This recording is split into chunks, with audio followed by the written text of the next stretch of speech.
Welcome to another episode of Life and Whiskey. As always, I'm Jordan, and today we are going to look at Wild Turkey Rare Breed Barrel Proof Whiskey. Now, this is one that so many whiskey reviewers online just absolutely rave about.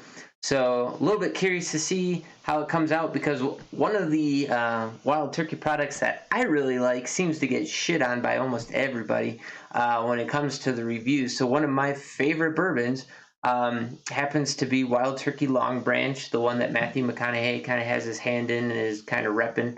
And I really, really enjoy that. If you haven't already, go out, pick up a bottle of that. It's reasonably priced. I can get it for about $36. Worth every penny. I got an old bottle here that I already finished off. I'm probably going to make an infinity bottle out of. Great whiskey. I highly recommend that one. So we're going to check out Rare Breed, because this is what everybody else seems to think is what whiskey should be coming out of Wild Turkey. It's ringing in at 116.8 proof, or 58.4% ABV. It is a NAS, a non-age statement whiskey. It says number 4 char on it. Yeah, let's see what this is all about. See what all the rage is about here. Now, I picked this bottle up locally, and I got it for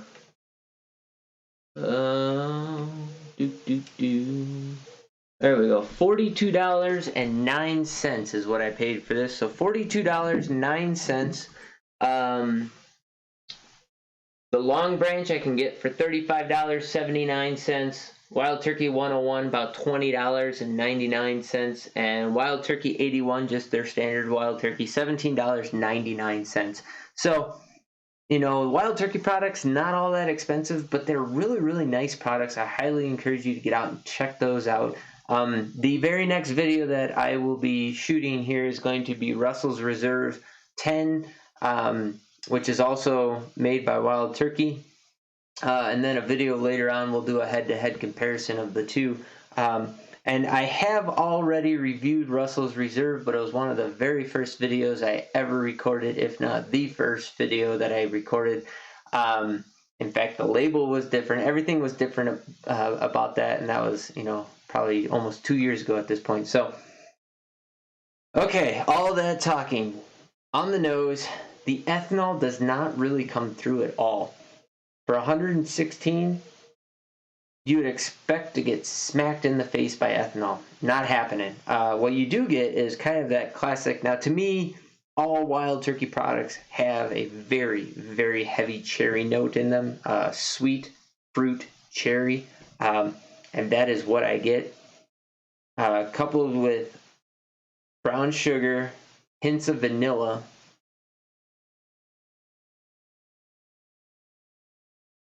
and a little bit of corn dust in there. But it is all sweet cherry, vanilla, brown sugar. If you get really, really, really deep, you can pull out that ethanol, but it's not screaming out of the guy. Ooh, I got like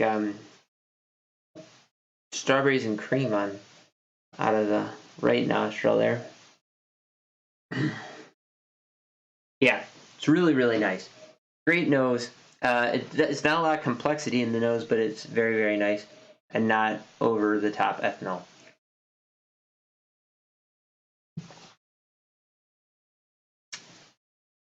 On the palate, that ethanol comes forward, really fills that your nasal cavity on the drink. That strawberries and cream flavor took over the flavor profile, and then it went into a sweet fruit cherry. That cherry goes into a vanilla, almost like a vanilla, and then a brown sugar, oak on the end. Not a whole lot of oak. There's no black pepper in there, really. Just some ethanol burn, and just really nice sweet notes, sugary sweet notes at the end. Yeah, I can see why everybody really raves about this. The complexity level is definitely amped up compared to several of the other Wild Turkey products. For the price, it's not over the top expensive. It's readily available. You know, we're not talking Buffalo Trace product here where you have to hunt across the country to find something overpriced. You could probably find this on any shelf in a liquor store. Really, really nice for the price. So I'll get on board with that. Still a fan of the Long Branch despite what everybody else says about it.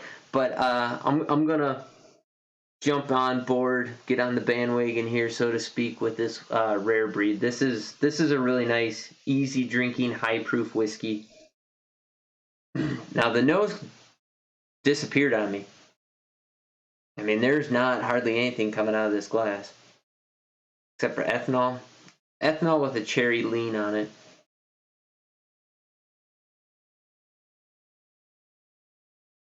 Flavor profile: cherry, vanilla, candied vanilla, and brown sugar. Yeah. Picked up just a hint of oak on that one, and just a breath of corn dust. So, yeah, really, really nice. I like it. It drinks, I would say, lighter than the proof would lead you to believe, but there is definitely an ethanol punch in there. So don't go thinking that it's going to be super smooth or easy drinking, you know, like it definitely has some teeth at the tail end of it, but it's not what you would expect it to be. It's not punching you from start to finish. So really nice, well-balanced whiskey. As I said, $42.09 here locally. Like I said, picked this up tail end of July 2021. This video will be airing in probably March 2022. It's really excellent. So drop in the comments down below what you can find a bottle of Wild Turkey Rare Breed for in your area and how accessible it is, whether or not you can find it readily on the shelves. And also drop a comment about anything else you have to say. And I'd be interested in hearing what you think about this channel. If you haven't already, please consider subscribing. Maybe smash that like button if you're getting some good information out of this. And yeah, let me know what you think. I'm hoping to have somebody else come in and do a couple blind tastes and stuff. We'll see if I can make that happen. I'm sure if you've been following along, you might be getting a little sick of me kind of doing these reviews all by myself, kind of just talking to the camera. But hey, put that down in the comments down below as well, whether or not you're actually appreciating this, my style. I'm doing these in one shot goes. I don't really edit too much out. So once in a while there is some dead air space in there, but you know, I hope you're appreciating this and you're following along and getting some good content out of this. So if you are, I greatly appreciate you watching these videos and interacting with them. And yeah, I was just curious. Kind of almost went sour apple and like Granny Smith apple and like a heavy brown sugar. That's interesting. Taste is still all cherry anyways. Thanks for watching. Greatly appreciate it. You guys have yourselves a great day, and we will catch you in the next video.